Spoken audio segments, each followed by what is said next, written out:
लो visibility operations. जब मैं लो visibility operations की बात कर रहा हूँ तो मैं अभिषेक निखिल दो चीज़ों की बात कर रहा हूँ। किसकी? टेक ऑफ के बारे में, लो विजिबिलिटी टेक ऑफ के बारे में, लो विजिबिलिटी लैंडिंग के बारे में। अब जब बात रही लो विजिबिलिटी टेक ऑफ की, तो क्या हुआ है यहाँ पे, डीजीसीए ने एक प्रोविजन दिया है। किसको प्रोविजन दिया है? ओनली शेड्यूल ऑपरेटर को एक प्रोविजन दिया है कि अगर विजिबिलिटी मिनिमम 125 मीटर है तो शेड्यूल एयरलाइन वाले टेक ऑफ कर सकते हैं, है ना। लेकिन नॉन शेड्यूल एयरलाइन के लिए मिनिमम रिक्वायरमेंट है 500 मीटर। कितना रिक्वायरमेंट है? 500 मीटर। सिंपल चीज़ है। लो विजिबिलिटी टेक ऑफ की बात करते हैं हम। एलवीटीओ वो पूछ सकता है कि ये एलवीटीओ क्या है। डीजीसी वाला ये आपसे पूछ सकता है पार्ट 2 में कि एलवीटीओ क्या है। एलवीटीओ फुल फॉर्म है लो विजिबिलिटी टेक ऑफ। बहुत सिंपल है। डीजीसीए ने क्या प्रोविजन दिया है? ओनली शेड्यूल एयरलाइन को ये प्रोविजन दिया है कि अगर विजिबिलिटी 125 मीटर है आप लोग टेक ऑफ कर सकते हैं, नो इश्यूज देयर। अब नॉन शेड्यूल के लिए, वहीं पे नॉन शेड्यूल एयरलाइंस के लिए मिनिमम रिक्वायरमेंट जो है 500 मीटर है। अब ये एक्चुअल रिक्वायरमेंट्स कहाँ पे लिखा होगा? एयर ऑपरेटर परमिट में, एओपी। जहाज में ऑन बोर्ड डॉक्यूमेंट होता है ना अभिषेक। अभिषेक, जहाज में होता है ना on board document, AOP, air operator. हाँ, तो उस एओपी में आप एक बार चेक कीजिएगा अपने जहाज के एओपी में, एयर ऑपरेटर परमिट में क्या दिखा है, एलवीटीओ क्या लिखा है, कितना लिखा है, मुझे बताइएगा देख के। राइट अभिषेक? कल बताएंगे। डन अभिषेक। चलिए नेक्स्ट आगे बढ़ते हैं। लो विजिबिलिटी, तो बात होगी किसकी? देखिए लो विजिबिलिटी टेक ऑफ की। अब बात करते हैं लो विजिबिलिटी लैंडिंग के बारे में, है कि नहीं अभिषेक? तो ये आ गया आपको कॉकपिट के अंदर, विजिबिलिटी लो है, लैंड करना है हमको। अब लो विजिबिलिटी लैंडिंग के लिए, जैसे एलवीटीओ लो विजिबिलिटी टेक ऑफ के लिए आप शेड्यूल एयरलाइन है तो ये 125 मीटर में आप टेक ऑफ कर सकते हैं। लेकिन लो विजिबिलिटी लैंडिंग के लिए इंस्ट्रूमेंट्स के रिक्वायरमेंट्स हैं। क्या इंस्ट्रूमेंट हो सकता है? आईएलएस, एमएलएस, गगन वगैरह वगैरह इंस्ट्रूमेंट का रिक्वायरमेंट है। तो सबसे पहले बात करते हैं कि लो विजिबिलिटी लैंडिंग आप देख के तो नहीं कर सकते ना। लैंडिंग आप अगर विजिबिलिटी लो है तो कैसे करेंगे? इंस्ट्रूमेंट रिक्वायरमेंट है। क्या इंस्ट्रूमेंट रिक्वायरमेंट है मिनिमम अभिषेक? आईएलएस। तो आईएलएस होता क्या है? What is ILS Abhishek? Nikhil? Okay, instrument landing system, very good. ये तो फुल फॉर्म हो गया। सवाल मेरा है व्हाट इज आईएलएस?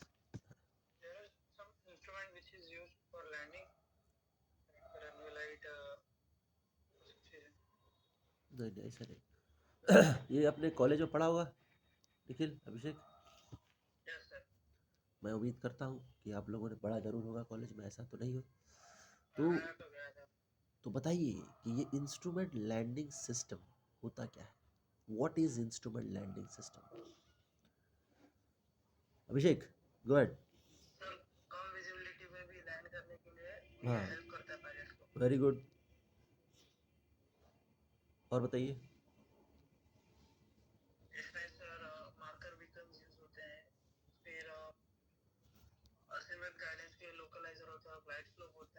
ओके।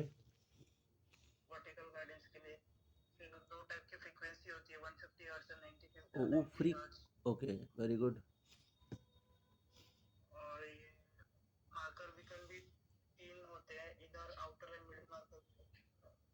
तीन होते हैं, हाँ। हाँ, चैट जीपीटी क्या बोल रहा है? चैट जीपीटी क्या बोल रहा है आपका? चैट जीपीटी और क्या वो डीप सीक क्या है वो सब?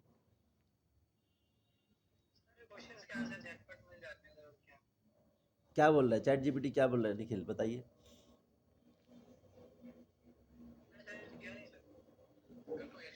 हाँ, अभी सर्च करो चैट जीपीटी क्या कह रहा है आपका। हाँ, क्या कह रहा है चैट जीपीटी?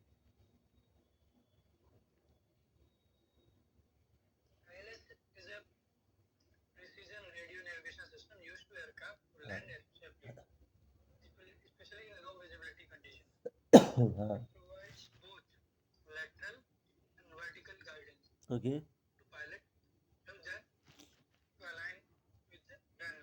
हाँ, हाँ, ओके, ओके, डीएमई, ओके, हाँ,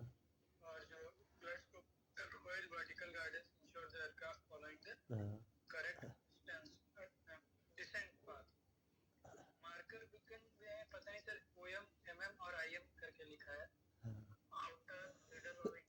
हाँ, सही लिखा है। एक जो उसमें लिखा है ना कि कंपोनेंट्स में एक डीएमई लिखा है ना, हाँ, वो डीएमई आईएलएस का कंपोनेंट नहीं है।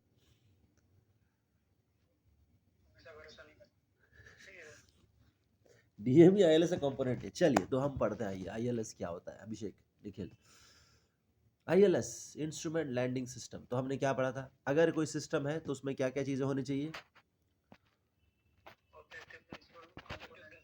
चलिए सबसे पहले हम समझते हैं ऑब्जेक्टिव क्या है। ऑब्जेक्टिव, आईएलएस का ऑब्जेक्टिव है कि ये गाइड करता है कॉकपिट क्रू को to land in low visibility condition. क्या ऑब्जेक्टिव है? ये गाइड करता है। क्या करता है निखिल? गाइड। अब गाइड करना, देखो दो अलग चीज है। तुम कहाँ हो वो बताना अलग चीज है, तुमको कहाँ जाना है ये बताना अलग चीज है। दोनों अलग अलग है ना? क्या चीज है निखिल? किधर जाना है ये बताता है आईएलएस, कहाँ पे हो ये नहीं बताता है। ध्यान समझना निखिल। अब जैसे आप अपने मोबाइल में गूगल मैप ओपन करते हैं और मान लीजिए फिनिक्स मार्केट सिटी, है ना निखिल? अभिषेक, क्या डाला आपने? फिनिक्स मार्केट सिटी, तो वो बताता है 600 मीटर के बाद दाएं मुड़े, बताता है ना? तो दैट इज कॉल्ड गाइड। तो सेम वे ये आईएलएस क्या करता है, वो बताता है कि आपको जाना किधर है, वो ये नहीं बताता है कि आप हो कहाँ पे। समझ रहे हैं आप निखिल, अभिषेक? तो यानी कि क्या कमांड देता है? फ्लाई फ्रॉम या फ्लाई टू कमांड देता है। कौन सा? फ्लाई टू कमांड देता है, एब्सोल्युटली करेक्ट। तो आईएलएस क्या है? Instrument landing system. सिस्टम है तो ऑब्जेक्टिव होगा, प्रिंसिपल होगा, कंपोनेंट होगा। ऑब्जेक्टिव क्या है आईएलएस का? It guides the cockpit crew to land in low visibility conditions. Principle पे आते हैं। अब ये गाइड कैसे करता है? यहाँ पे एक कॉकपिट में आपका इस तरीके का आईएलएस इंडिकेटर होता है। ये निडल दाएं बाएं, और एक ये वाला भी निडल है, देखो ये निडल जो है लेफ्ट या राइट होता है, ये वाला निडल ये अप या डाउन होगा। इस तरीके से गाइड करता है ना? अब कौन से प्रिंसिपल पे काम करता है अभिषेक? ये काम करता है difference in depth of modulation के प्रिंसिपल पे। आगे लिखिए निखिल, तो क्या प्रिंसिपल है? डिफरेंस इन, कोई बात, प्रिंसिपल क्या है? Difference in depth of modulation. Objective क्या था Nikhil? Guide the cockpit crew to land in low visibility condition. Principle क्या है? Difference in depth of modulation के प्रिंसिपल में काम करता है। अब ये difference in depth of modulation क्या होता है, चलिए इसको समझते हैं। अब मान लीजिए एक कॉइल है निखिल, अभिषेक, ये एक कॉइल लेते हैं। ये हमने एक कॉइल लिया, कॉइल ए, ठीक है। अब वो आपको याद होगा, फ्लेमिंग्स राइट हैंड रूल, याद है? कोई बात नहीं। अगर करंट का डायरेक्शन ये है, इस डायरेक्शन से करंट फ्लो कर रहा है, इस डायरेक्शन से, फोर्स इस डायरेक्शन में लगता है, राइट? ठीक है। उसी तरीके से, हाँ कम अगेन निखिल। हाँ, तो अभी अभी आप ये मान के चलो कि अगर हमारा करंट फ्लो का डायरेक्शन ये है, एक दोबारा से करता हूँ, ये आपका एक कॉइल ले लेता हूँ मैं,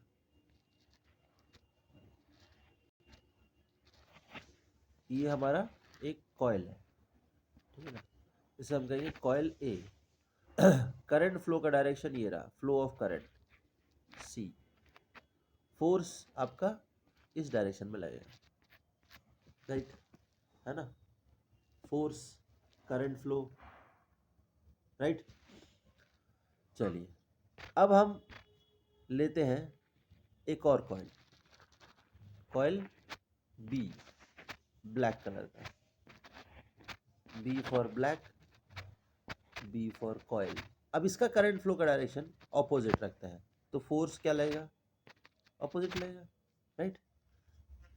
अब हमने क्या किया, इन दोनों कॉइल के बीच में हमने क्या करना है, एक आयरन कोर लगा दिया हमने। क्या लगा दिया हमने, देखिए अभिषेक, ये हमने लगा दिया आयरन कोर। अब हमने फिर क्या किया, कॉइल ए को 5 वोल्ट एसी सप्लाई दिया, कॉइल बी को भी 5 वोल्ट एसी सप्लाई दिया, है ना। दोनों कॉइल को हमने सेम अमाउंट ऑफ वोल्टेज दिया है। जब हम सेम अमाउंट ऑफ वोल्टेज यहाँ पे दे रहे हैं 5 वोल्ट एसी, तो ये जो रेड कॉइल है इसमें मैग्नेटिक फोर्स लग रहा है, बन रहा है इलेक्ट्रोमैग्नेटिक फील्ड, जो जिससे एक मैग्नेटिक फोर्स प्रोड्यूस हो रहा है। जो फोर्स किस साइड जा रहा है, इस साइड जा रहा है फोर्स, इस तरफ। सेम वे ऑपोजिट कॉइल में फोर्स ऑपोजिट जा रहा है कि नहीं अभिषेक, निकल। अब अगर हमने दोनों ही कॉइल में same equal amount of voltage दिया है, तो क्या ये आयरन कोर में कोई मूवमेंट आएगा, निखिल, आएगा क्या कोई मूवमेंट, नहीं आएगा। ओके, चलिए हम क्या करेंगे, एक निडल लगा लेते हैं सेंटर में, इस तरीके से एक हमने निडल लगा लिया। इस निडल को, ये निडल समझो, ये जो निडल है ना, ये ग्रीन कलर का निडल देख रहे हो, वर्टिकल, ये निडल समझो, ठीक है। ओके चलो, तो अब मैंने क्या किया, दोनों ही कॉइल में इक्वल वोल्टेज है, तो फोर्स इक्वल लगेगा आयरन कोर कॉइल में, दोनों ही कॉइल इक्वल फोर्स एक्सर्ट करें। अगर मैं क्या करूं, कॉइल एफ में मैंने क्या किया, वोल्टेज कम करके 4 वोल्ट कर दिया, 4 वोल्ट कर दिया मैंने, तो अब कौन से कॉइल में फोर्स बढ़ेगा यानी लीड करेगा, कौन से कॉइल में फोर्स, मैग्नेटिक फोर्स लैग करेगा, रेड वाले में लीड करेगा, राइट अभिषेक, निखिल, लैग किस में करेगा, लैग, लैग कौन से कॉइल में करेगा, ब्लैक वाले में। तो ये जो आयरन कोर है ये किधर मूव करेगा निखिल, अभिषेक, राइट की ओर, राइट की ओर मूव करेगा। चलो उसी तरीके से मैं क्या करूंगा, अगर मैंने क्या किया, इधर ब्लैक वाले में मेरा फोर्स या वोल्टेज जो है 5 वोल्ट ही रहा, मैंने रेड वाले में क्या कर दिया, वोल्टेज कम करके 4 वोल्ट कर दिया। अब बताइए कॉइल कौन, ये जो कोर है आयरन कोर, कौन से साइड मूव करेगा,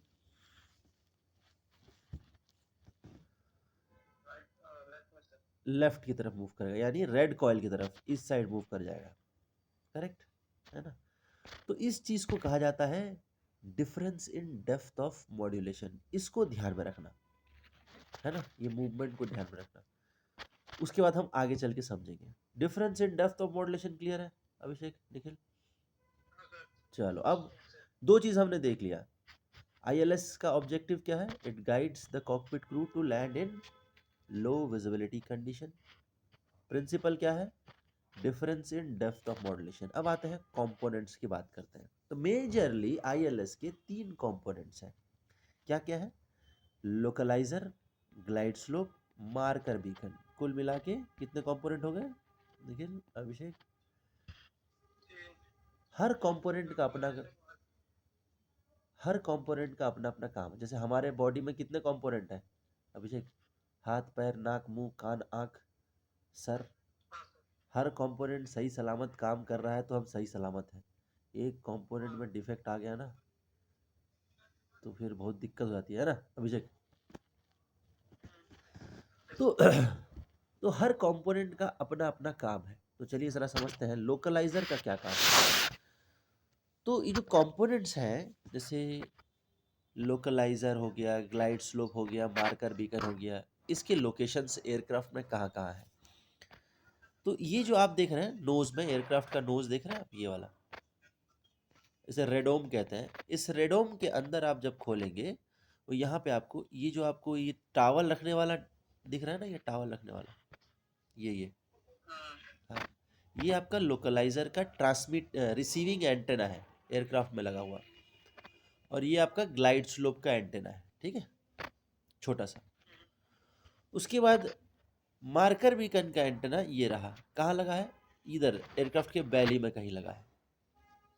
तो कितने कंपोनेंट देखे थे, लोकलाइजर, ग्लाइड स्लोप, मार्कर बीकन। तो आपका एयरक्राफ्ट में जो लोकलाइजर का antenna, mark and glide slope का एंटेना जो है वो आपका कहाँ लगा है, आपके नोज में, रेडोम में लगा हुआ है। ये A320 एयरक्राफ्ट है, उसकी बात कर रहा हूँ। 737 का भी यही लगा होता है। उसी तरीके से मार्कर बीकन का जो एंटेना है वो आपके एयरक्राफ्ट के बैली में लगा हुआ है, इस जगह पे लगा हुआ है। ऐसे पतला सा छोटा सा डंडी वाला एंटेना होता है। इसका ऑपरेटिंग फ्रीक्वेंसी है 75 मेगाहर्ट्ज। WPC क्वेश्चन है, याद रखिएगा। नेक्स्ट आते हैं कहाँ पे, इंडिकेटर। कॉकपिट में ये इंडिकेटर लगा है, इसे हम कहते हैं CDI, कोर्स डेविएशन इंडिकेटर, है ना, CDI। ये रहा लिखा है, कहाँ चला गया ये, कोर्स डेविएशन इंडिकेटर। चलिए अब आते हैं ये जो इंडिकेटर है ये थोड़ा पुराने जहाज में लगा होता है। लेटेस्ट एयरक्राफ्ट में यहाँ पे आपको PFD में ऐसा दिख जाएगा, इस तरीके से, ये देख रहे हैं, है ना। तो ये जो आपका निडल है ये दाएं बाएं या ऊपर नीचे होकर इंडिकेट करता है कि आपको रनवे के सेंटर लाइन में या एग्जैक्टली ग्लाइड पाथ में आना है करके। चलिए तो एयरक्राफ्ट में क्या क्या कंपोनेंट है, receiving localiser antenna, marker beacon antenna, glide slope antenna, और एक कंप्यूटर होता है जिसे हम कहते हैं MMR1, multi mode receiver, MMR, जो आपके कहाँ लगा होता है, एवियोनिक्स कंपार्टमेंट में लगा होता है। इसको नोट कर लो, मैंने लिखा नहीं है, कहाँ लगा होता है, एवियोनिक्स कंपार्टमेंट में बोल सकते हैं।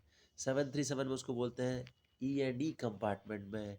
320 में बोलते हैं AT व्यू में लगा होता है MMR1।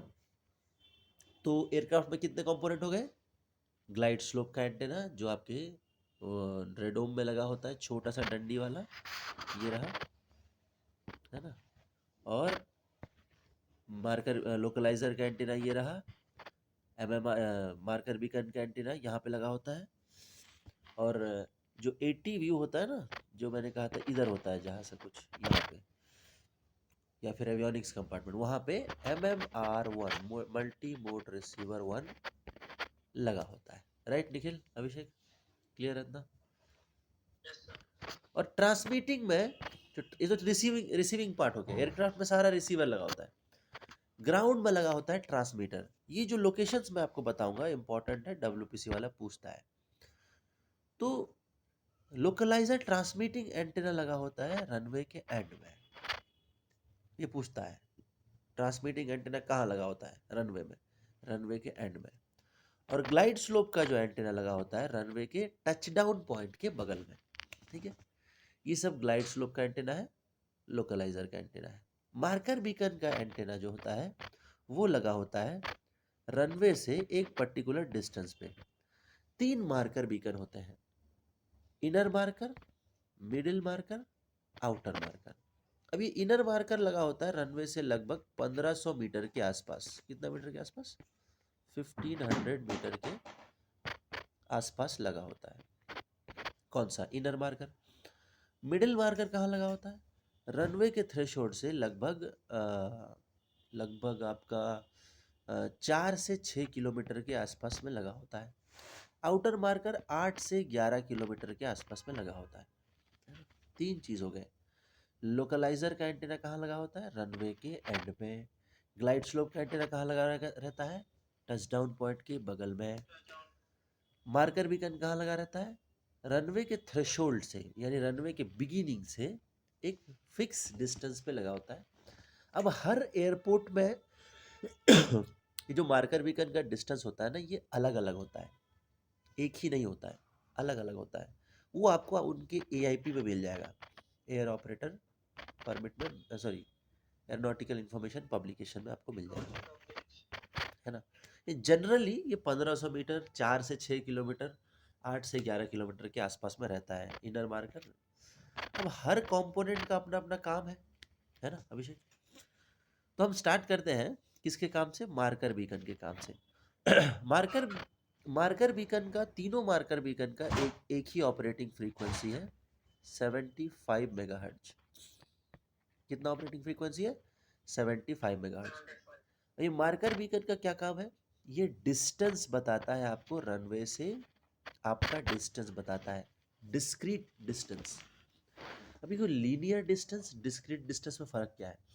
डिस्क्रीट डिस्टेंस मतलब एक ही बार डिस्टेंस बताएगा, बार बार नहीं, एक बार बताएगा या तो नहीं बताएगा, या तो बताएगा या तो नहीं बताएगा। डिस्क्रीट सिग्नल क्या होता है अभिषेक, जैसे आप स्विचेस ऑन करते हैं ना, आपने स्विच ऑन किया तो लाइट जला, ऑफ किया लाइट बंद, तो इसे क्या कहेंगे, डिस्क्रीट। ठीक है। अब जैसे मार्कर बीकन जो है एक फिक्स डिस्टेंस पे लगा हुआ है, राइट निखिल अभिषेक, फिक्स डिस्टेंस पे लगा हुआ। जब ये एयरक्राफ्ट फ्लाई करके रनवे की तरफ जाता है ना, जैसे ही वो आउटर मार्कर पे पहुंचेगा, आउटर मार्कर के ऊपर कॉकपिट में आपको साउंड आएगा, dot dash dot dash dot dash, long dot, sorry correction, outer marker पे आप जैसे पहुंचेंगे आपको डैश डैश डैश डैश ऐसा टॉट टॉट टॉट टॉट इस तरीके से साउंड आएगा। यानी आप समझ जाएंगे कि आप एवरेजली 8 से 11 किलोमीटर के आसपास रनवे से बचा हुआ है आपका डिस्टेंस। तो जैसे आप आउटर मार्कर पे पहुंचेंगे, डैश डैश साउंड आएगा। पुराने जहाज़ों में लाइट जलता था, ब्लू कलर का लाइट कॉकपिट में एक जलेगा, तो वो इंडिकेट करता है कि आप रनवे से 8 से 11 किलोमीटर के आसपास है। फिर जैसे ही आप आउटर मार्कर क्रॉस कर जाएंगे ना, कोई लाइट नहीं, कोई साउंड नहीं, यानी आप यहाँ पे अगर है, आपको आपके डिस्टेंस का पता नहीं है। फिर जैसे ही मिडिल मार्कर पे पहुंचेंगे, कॉकपिट में छोटे पुराने जहाज़ों में ब्लू लाइट होता था, वो जलता था, blue light, sorry yellow light जलता था, और साउंड क्या आता था, टू टू dot dash alternative dot dash. फिर जैसे ही आप मिडिल मार्कर क्रॉस करोगे तो लाइट बंद, साउंड बंद। फिर जैसे इनर मार्कर पे पहुंचोगे, कॉकपिट में साउंड आएगा, टू टू टू टू टू टू टू टू, इस तरीके से साउंड आता है। तो इसका मतलब ये है कि आप रनवे से लगभग 1500 मीटर के आसपास हो, है ना। अब ऐसा क्यों है ये साउंड का कॉन्सेप्ट क्या है, ये मैं आगे समझाऊंगा आपको, या ये लाइट का कॉन्सेप्ट क्या है, ये मैं आगे समझाऊंगा आपको। बेसिकली साउंड का क्या कॉन्सेप्ट है, तो मार्कर बीकन क्या बताता है, डिस्टेंस फ्रॉम रनवे, जहाज का डिस्टेंस। तो जैसे ही आप आउटर मार्कर पे पहुंचे तो आपको लॉन्ग डैश साउंड आएगा, या फिर कॉकपिट में लाइट जलेगा। ये पुराना कॉन्सेप्ट था, लाइट वाला पुराना कॉन्सेप्ट था, अभी नहीं है। और जैसे आप मिडिल मार्कर पे पहुंचे, alternative dot and dash dash sound आएगा। आपको अज्यूम कर लेना है कि आप 4 से 6 किलोमीटर के आसपास है रनवे से। एग्जैक्ट वैल्यू आपको डॉक्यूमेंट में मिलेगा, है ना, ये एवरेज वैल्यू है। क्लियर है इतना अभिषेक निखिल। अब आते हैं हम कहाँ पे, ये तो हो गया मार्कर बीकन का काम। क्या काम है मार्कर बीकन का, डिस्टेंस बताना। ऑपरेटिंग फ्रीक्वेंसी क्या है, 75 मेगाहर्ट्ज। अब नेक्स्ट कंपोनेंट है हमारा लोकलाइजर। देखो लोकलाइजर का ऑपरेटिंग फ्रीक्वेंसी है 108 मेगाहर्ट्ज से लेके 112 मेगाहर्ट्ज। इसका क्या काम करता है, ये अजीमथ गाइडेंस देता है, या फिर आप कह सकते हैं इसको हॉरिजॉन्टल गाइडेंस। यानी रनवे के सेंटर लाइन से कितना लेफ्ट या कितना राइट आप हैं, वो गाइडेंस देता है। कैसे, ये रहा आपका CDI, कोर्स डेविएशन इंडिकेटर। ये जो वर्टिकल निडल देख रहे हैं ग्रीन कलर का, ये राइट या लेफ्ट होके आपको बताता है कि आपको जाना किधर है, किधर जाना है। ये नहीं बताता है कि आप हो कहाँ पे। यानी अब आते हैं कैसे बताता है, समझते हैं। रनवे के एंड में मैंने कहा था लोकलाइजर ट्रांसमिटिंग एंटेना लगा होता है ना। ट्रांसमिटिंग एंटेना लगा। तो ये क्या करता है, ये एक स्प्लिट बीम ट्रांसमिट करता है इस तरीके से, स्प्लिट बीम। लेफ्ट में मान लो ट्रांसमिट होता है 90 हर्ट्ज का बीम ट्रांसमिट करता है, राइट में एक 150 हर्ट्ज का बीम आपको ये ट्रांसमिट करता है, कितना 150 हर्ट्ज का। अब आपके जहाज में जो इंडिकेटर लगा होता है उसमें कैसे होता है, इस तरीके से इंडिकेटर के अंदर कॉइल होता है। ये जो कॉइल है ये सेंसिटिव है 150 हर्ट्ज को सिग्नल के लिए सेंसिटिव है, और इसका जो सप्लाई का डायरेक्शन है ये है, करंट फ्लो का डायरेक्शन ये है, फोर्स आपका लेफ्ट में लगेगा, राइट। उसी तरीके से कॉइल के इंडिकेटर में एक और कॉइल लगा होता है, ये कॉइल है, ठीक है अभिषेक, ठीक है। अब ये कॉइल में करंट सप्लाई का डायरेक्शन ये है, फोर्स का डायरेक्शन ये है। ये कॉइल जो है 90 हर्ट्ज के सिग्नल को सेंसिटिव है। अब इस कॉइल के बीच में क्या लगा है, एक आयरन कोर लगा है इस कॉइल के सेंटर में, और एक निडल लगा होगा कहाँ पे, उस कोर के बीच में, ठीक है अभिषेक, ठीक है, देख पा रहे हो। चलो अब क्या है, आपके जहाज में लोकलाइजर का एंटेना कहाँ लगा है, लोकलाइजर का एंटेना कहाँ लगा है, इस तरीके से एयरक्राफ्ट के रेडोम में। और कंप्यूटर कहाँ लगा है, एवियोनिक्स कंपार्टमेंट में। कंप्यूटर का नाम क्या है निखिल, अभिषेक, MMR1, वेरी गुड, MMR 1 2 करके 2 होता है। अब ये एंटेना से सप्लाई जाता है कहाँ को, MMR को। MMR से सप्लाई जाता है दोनों ही कॉइल को, ठीक है। MMR से कहाँ सप्लाई जाता है, दोनों ही कॉइल को। अब देखो, अगर आपका जहाज एग्जैक्टली रनवे के सेंटर लाइन में है तो जो जहाज का एंटेना है, लोकलाइजर एंटेना, दोनों ही सिग्नल को 150 हर्ट्ज को 90 हर्ट्ज सिग्नल को इक्वली एक्सपोज्ड है ना, इक्वली एक्सपोज है कि नहीं है, देखिए। तो इस एंटेना में जो ये लोकलाइजर का एंटेना है, जब आपका जहाज एग्जैक्टली रनवे के सेंटर लाइन में है MMR के एंटेना में दोनों ही दोनों ही सिग्नल इक्वली रिसीव हो रहा है। तो ये सिग्नल, इस इक्वली रिसीव्ड सिग्नल कहाँ जाएगा, MMR1 में जाएगा। अब MMR1 ये सेंस करेगा कि दोनों ही सिग्नल इक्वली रिसीव हो रहा है, तो दोनों ही कॉइल में, ब्लू कॉइल में एंड रेड कॉइल में इक्वल अमाउंट का वोल्टेज जाएगा। तो क्या इस कोर में कोई मूवमेंट आएगा, अभिषेक मेरा सवाल आपसे है, क्या इस आयरन कोर में, नहीं समझ रहा है, क्वेश्चन मेरा क्या है, देखो आपका जहाज कहाँ पे है प्रेजेंट पोजीशन में, सेंटर लाइन में है रनवे के,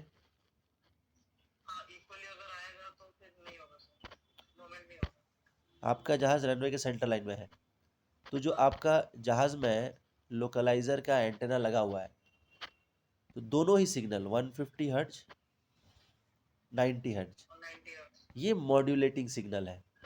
इसका कैरियर कौन सा है, 108 से लेके 112, यानी लोकलाइजर का जो कैरियर फ्रीक्वेंसी है 108 से लेके 112 ऑड फ्रीक्वेंसी है।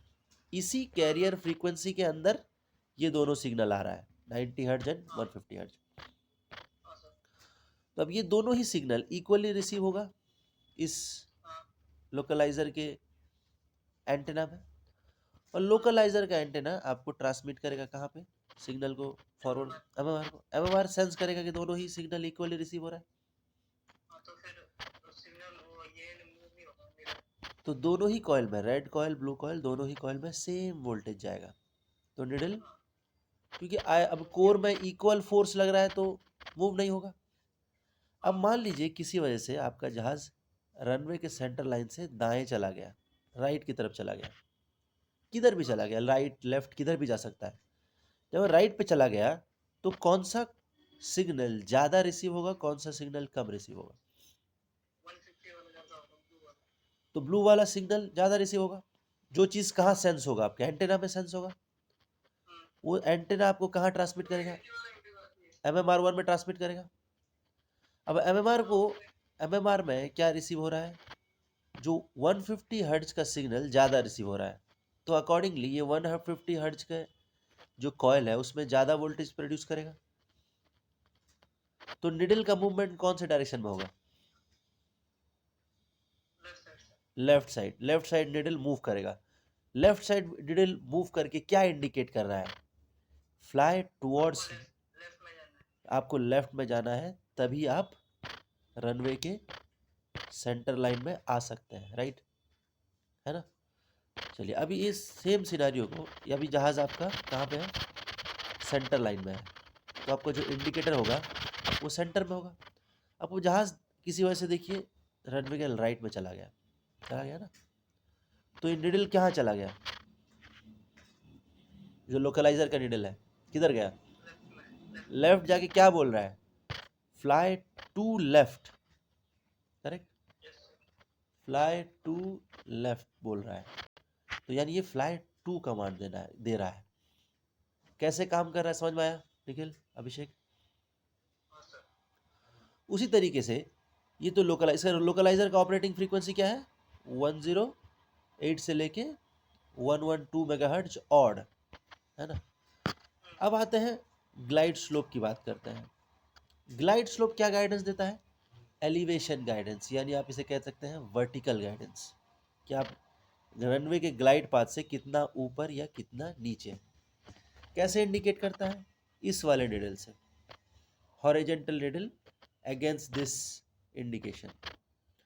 अभी देखियो, ये एयरक्राफ्ट जो देख रहे हैं आप, ये ग्लाइड पाथ से ऊपर है ना,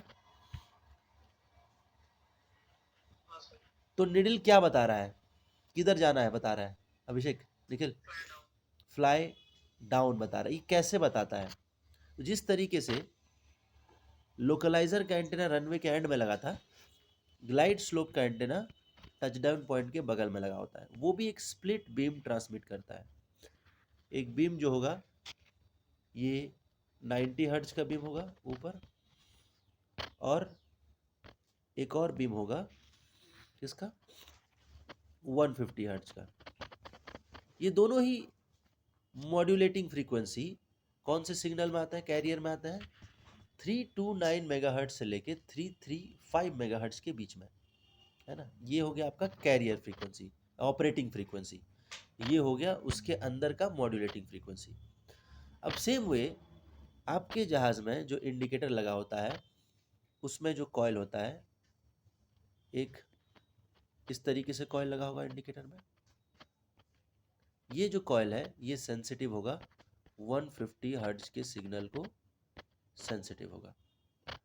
अब एक दूसरा कॉइल होगा रेड कॉइल, ये सेंसिटिव होगा आपके कौन से हर्ट्ज के सिग्नल को? 90 हर्ट्ज के सिग्नल, राइट अभिषेक? और बीच में क्या लगा होगा? आयरन कोर, और उसके साथ एक निडल, करेक्ट। अब आपका जो लोकलाइजर ग्लाइड स्लोप का एंटेना है वो आपके इस तरीके से होता है, छोटा सा इस तरीके से। ये एंटेना से सिग्नल कहाँ जाता है? MMR1 को, या MMR2 या MMR1 दो भी जाता है MMR, मल्टी मोड रिसीवर। वहां से सिग्नल जाएगा आपके दोनों ही कॉइल को सिग्नल जाएगा, राइट अभिषेक, निखिल? अब आता है, अभी आपका जहाज देखो एग्जैक्टली सेंटर लाइन में है, सॉरी ग्लाइड पाथ में है, करेक्ट ग्लाइड पाथ में है। तो दोनों ही कॉइल में सिग्नल, दोनों ही सिग्नल इक्वली रिसीव हो रहा है 150 हर्ट्ज। तो MMR1 equal signal, equal voltage distribute करेगा रेड कॉइल को एंड ब्लू कॉइल को। तो क्या कोई मूवमेंट आएगा इंडिकेशन में? अगर आपका जहाज थोड़ा सा ऊपर चला गया तो कॉइल में सिग्नल या वोल्टेज लीड करेगा, कौन से कॉइल में वोल्टेज लैग करेगा? तो रेड वाले में लीड करेगा तो आयरन कोर को रेड वाला पुश करेगा नीचे जाने के लिए, तो निडल नीचे आएगा, नीचे आके क्या इंडिकेट करेगा? फ्लाई डाउन, है ना अभिषेक, निखिल, है कि नहीं? तो उसी तरीके से अगर आपका जहाज नीचे चला गया, ग्लाइड पाथ के नीचे चला गया, ग्लाइड पाथ के नीचे, तो कौन से कॉइल में वोल्टेज लीड करेगा, किसमें लैग करेगा?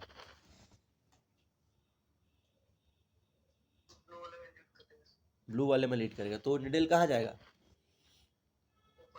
ऊपर जाएगा। बोल क्या ऊपर जाके क्या बोल रहा है? फ्लाई अप, है ना?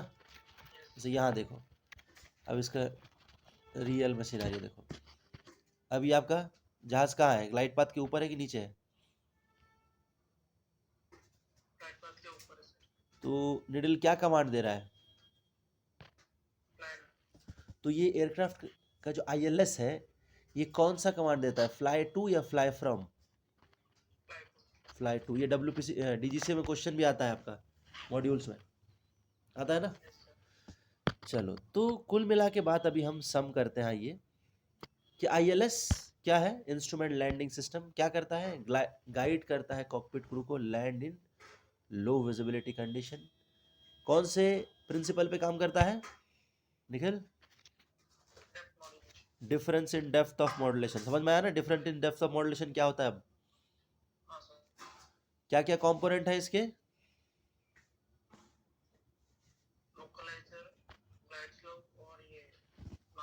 Marker beacon. हर कंपोनेंट का अपना अपना काम होता है, राइट?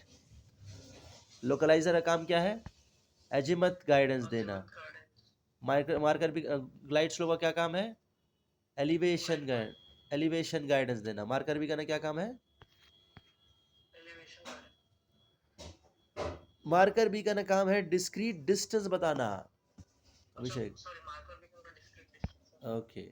अभी जैसे निखिल आपने पढ़ा था ना, एक प्रिसीजन अप्रोच है ना? पढ़ा था ना? प्रिसीजन अप्रोच क्या होता है? ये सवाल पूछते हैं, WPC में क्वेश्चन आता है, व्हाट इज प्रिसीजन अप्रोच? देखो सिंपल है, अगर आपको लेटरल एंड वर्टिकल दोनों ही गाइडेंस मिलता है, इसे प्रिसीजन अप्रोच कहते हैं। तो ILS में हमको दोनों गाइडेंस मिल रहा है, लोकलाइजर से लेटरल गाइडेंस, ग्लाइड स्लोप से वर्टिकल गाइडेंस। तो इसीलिए ILS को हम प्रिसीजन अप्रोच भी, ILS अप्रोच को प्रिसीजन अप्रोच कहा जाता है। एक बार पढ़ना देखिए अभिषेक, ये क्या लिखा है? What is precision approach?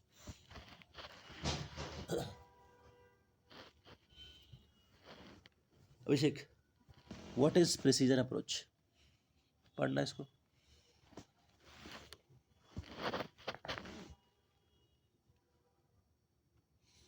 Abhishek, M I audible? हाँ, okay okay. What is precision approach, बताइए। Precision approach is an instrument approach and landing using precision lateral and vertical guidance with minima as determined by the category of operation. Precision approach मतलब देखो simple है, जहाँ पे आपको lateral vertical दोनों guidance मिल रहा है, वो प्रिसीजन अप्रोच है। तो ILS अप्रोच एक प्रिसीजन अप्रोच है कि नहीं है? Yes. अच्छा निखिल, देखो यहाँ पे मैंने एक चीज़ लिखा है अभिषेक, पूरे ILS सिस्टम में मैंने यहाँ पे लिखा है it's a 2D landing add, देख रहे हो? Yes, sir. ऐसा क्यों है? ILS, ये भी क्वेश्चन आता है आपके, WPC में भी आएगा, DGC में भी आ सकता है, क्यों ये 2D लैंडिंग एड है? देखो 3D लैंडिंग के लिए ऐड किसे कहेंगे? जब आप, जहाँ आपको vertical guidance, horizontal guidance plus distance मिल रहा हो, तो उसे 3D लैंड। लेकिन ILS को 2D लैंडिंग एड कहा जाता है, क्योंकि मार्कर बीकन आपको लीनियर डिस्टेंस नहीं देता है, डिस्क्रीट डिस्टेंस देता है।